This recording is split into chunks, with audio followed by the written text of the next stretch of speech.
ರಾಜ್ಯ ರಾಜಕೀಯದಲ್ಲಿ ದಿಢೀರಂತ ಮಿಂಚಿನ ಬೆಳವಣಿಗೆಯಾಗಿದೆ. ಸಿಎಂ ಸಿದ್ದರಾಮಯ್ಯಗೆ ಮೋಡ ಟೆನ್ಷನ್ ಹೆಚ್ಚಾದಂತೆ ಕಾಣ್ತಾ ಇದೆ. ರಾಜ್ಯ ರಾಜಕೀಯದಲ್ಲಿ ದಿಢೀರಂತ ಮಿಂಚಿನ ಬೆಳವಣಿಗೆ. ಸಿಎಂ ಸಿದ್ದರಾಮಯ್ಯಗೆ ಹೆಚ್ಚಾಯಿತು ಮೋಡ ಟೆನ್ಷನ್. ರಾಜ್ಯಪಾಲರು ವಿಚಾರಣೆಗೆ ಅನುಮತಿ ನೀಡುವಂತ ಸಾಧ್ಯತೆ ದಟ್ಟವಾಗಿದೆ.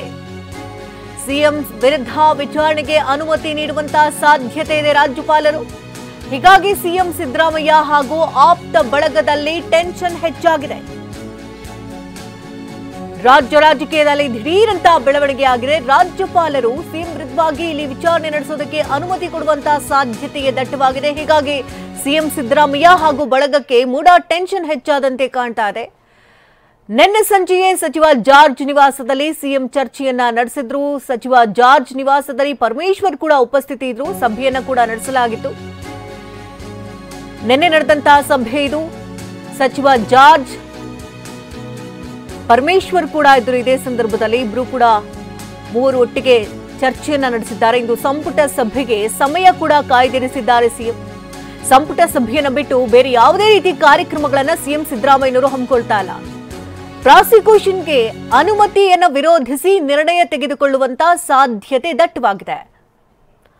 ಈ ಬಗ್ಗೆ ಹೆಚ್ಚಿನ ಡೀಟೇಲ್ಸ್ ಅನ್ನು ಕೊಡ್ತಾರೆ ದೂರವಾಣಿ ಸಂಪರ್ಕದಲ್ಲಿ ನಮ್ಮ ಪ್ರತಿನಿಧಿ ಪ್ರಸನ್ನ ಇದ್ದಾರೆ. ಪ್ರಸನ್ನ, ರಾಜ್ಯ ರಾಜಕಾರಣದಲ್ಲಿ ಒಂದು ರೀತಿ ದಿಢೀರ್ ಅಂತ ಆತಂಕದ ವಾತಾವರಣ ನಿರ್ಮಾಣ ಆಗಿದೆ ಸಿಎಂ ಸಿದ್ದರಾಮಯ್ಯ ಸರ್ಕಾರಕ್ಕೆ.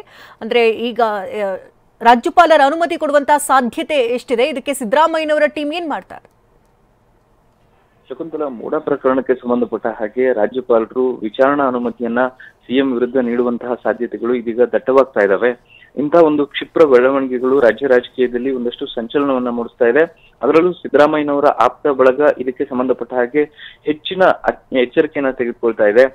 ಇದೇ ಕಾರಣಕ್ಕೋಸ್ಕರ ಇವತ್ತು ನಡೆಯಲಿರುವಂತಹ ಸಂಪುಟ ಸಭೆಯಲ್ಲೂ ಕೂಡ ಪ್ರಾಸಿಕ್ಯೂಷನ್ಗೆ ಅನುಮತಿಯನ್ನ ವಿರೋಧಿಸಿ ನಿರ್ಣಯವನ್ನ ತೆಗೆದುಕೊಳ್ಳೋದಕ್ಕೆ ತೀರ್ಮಾನವನ್ನು ತೆಗೆದುಕೊಳ್ಳಲಾಗಿದೆ.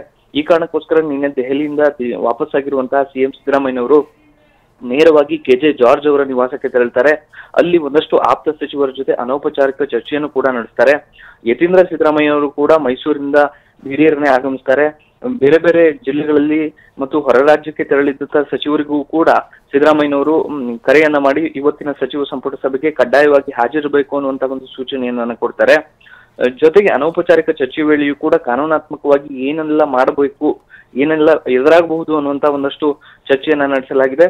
ಅಂದುಕೊಂಡಿದ್ದಕ್ಕಿಂತ ಹೆಚ್ಚು ಮೂಡ ವಿಚಾರ ಎಲ್ಲೋ ಒಂದ್ ಕಡೆ ಸಿದ್ದರಾಮಯ್ಯನವರ ವಿರುದ್ಧ ಒಂದು ರೀತಿಯ ಚಕ್ರವ್ಯೂಹವನ್ನ ಉಂಟು ಮಾಡ್ತಿದೆ ಅನ್ನುವಂತಹ ಭಾವನೆಗಳು ಬರುವ ರೀತಿಯಲ್ಲಿ ಎಲ್ಲಾ ಚರ್ಚೆಗಳು ಕಾರಣಕ್ಕೋಸ್ಕರ ರಾಜಭವನದಿಂದ ಪ್ರಾಸಿಕ್ಯೂಷನ್ಗೆ ಅನುಮತಿ ಬಂದಿದ್ದೇ ಆದ್ರೆ ಏನ್ ಮಾಡಬೇಕು ಅನ್ನೋ ಬಗ್ಗೆ ಒಂದಷ್ಟು ಕೂಲಂಕುಷವಾದಂತಹ ಚರ್ಚೆಯನ್ನ ಮಾಡಲಾಗಿದೆ. ಒಂದಷ್ಟು ಕ್ಷಿಪ್ರ ಬೆಳವಣಿಗೆಗಳು 2-3 ದಿನಗಳಲ್ಲಿ ನಡೀಬಹುದು. ಒಂದು ಕಲ್ಪನೆಗೂ ಮೀರಿದಂತಹ ಬೆಳವಣಿಗೆಗಳು ರಾಜ್ಯ ರಾಜಕೀಯದಲ್ಲಿ ಆದ್ರೂ ಕೂಡ ಆಶ್ಚರ್ಯ ಇಲ್ಲ ಅನ್ನುವಂತಹ ರೀತಿಯ ಚರ್ಚೆಗಳೇ ನಡೆದಿದ್ದಾವೆ.